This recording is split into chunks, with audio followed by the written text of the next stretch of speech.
Congress party के नेता और पूर्व सांसद डॉक्टर उदित राज हमारे साथ हैं। आज बाबा भीमराव साहब अंबेडकर की जयंती को लेकर जो है यहाँ पर श्रद्धा सुमन अर्पित करने के लिए तमाम कांग्रेस पार्टी के दिग्गज नेता जुटे हैं। और क्या कहना चाहते हैं उदित जी?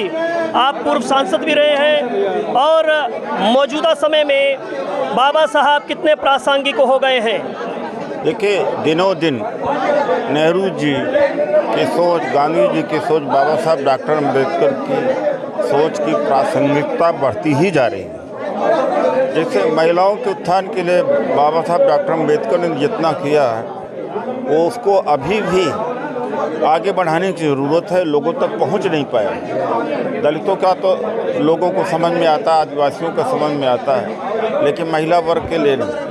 बाबा साहब डॉक्टर अम्बेडकर ने आरएसएस के विरोध की वजह से हिंदू कोड बिल पास नहीं करा पाए थे और बाद में नेहरू जी ने पास कराए उसको। हिंदू कोड बिल में पहले बहु विवाह की प्रथा थी कि पति कितने भी विवाह कर सकता था, पत्नी नहीं कर सकती थी। दूसरी बात है कि पत्नी की संपत्ति का अधिकार नहीं हुआ करता था परिवार में। बाबा साहब ने उस प्रावधान रखा हिंदू कोड बिल में। पहले पति अपनी मर्जी से कहीं भी अपनी संपत्ति को दे सकता था, लेकिन नए कानून के तहत बिना वाइफ के, बिना बच्चों को नहीं अपनी संपत्ति को अलग कर सकता है। ये चीज़ें आज तक छुपी पड़ी हुई हैं, ज़्यादा प्रचारित नहीं है। इसलिए मैं कह सकता हूँ कि बाबा साहब के विचारों की या किए गए कार्यों की प्रासंगिकता बढ़ती ही जा रही है। बात सवाल ये है कि बाबा साहब की जब बात की जाती है तो बात संविधान की जाती है। विपक्ष ये कह रहा है कि संविधान बदलने की कोशिश की जा रही है। ऐसा कहाँ लगता है कि संविधान बदला जा रहा है? अरे मैं विपक्ष कहाँ कह रहा, तो बीजेपी के लोग कहते हैं। अब जब अटल बिहारी वाजपेयी आए थे तो संविधान को फिर से लिखने के लिए कमीशन बनाया था। अभी इनके तमाम ऐसे नेता हैं जिनका बयान आ चुका है और उसमें से हेगड़े हैं। हेगड़े ने कहा कि 400 पार इसलिए चाहिए कि संविधान बदलना। वो मंत्री रह चुके हैं, वर्तमान में सांसद भी हैं। तो विपक्ष आरोप नहीं लगा, सच कह रहा है। कहने वाले बीजेपी के हैं कि हम संविधान बदलने के लिए इतना सीटें चाहिए। तो इसमें विपक्ष सवाल पूछ रहा है।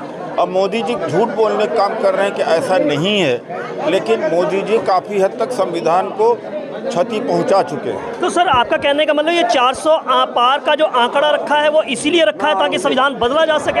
इसीलिए संविधान को माना भी नहीं था। 12 दिसंबर 1949 को बाबा साहब का पुतला और संविधान जलाने का कार्य हिंदू महासभा आरएसएस ने किया था। गोलवलकर ने भी कहा था कि डॉक्टर अम्बेडकर ने संविधान को दूसरे संविधानों से लेकर जोड़ जाड़ के बनाया है और तो संविधान से नफरत करते हैं।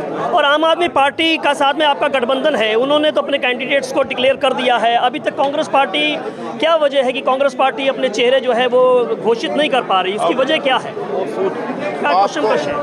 वो आपको मिल जाएगा, आपको जल्दी सूचना मिल जाएगी जी। तो आप अगर माना जाए तो उत्तरी पश्चिमी दिल्ली से उदित राज जो है वो ताल ठोक रहे हैं, जल्दी सूचना मिल जाएगी। तो यहाँ पे डॉक्टर उदित राज है, पूर्व सांसद है और अब जो है वो ताल ठोक रहे हैं उत्तर पश्चिमी दिल्ली से। अभी तक जो है वो सीट्स डिक्लेयर जो है वो कांग्रेस पार्टी ने नहीं की है। उसके बारे में जल्दी जानकारी मिल जाएगी, ऐसा कह रहे हैं। Sandeep Sharma, NK News, Delhi.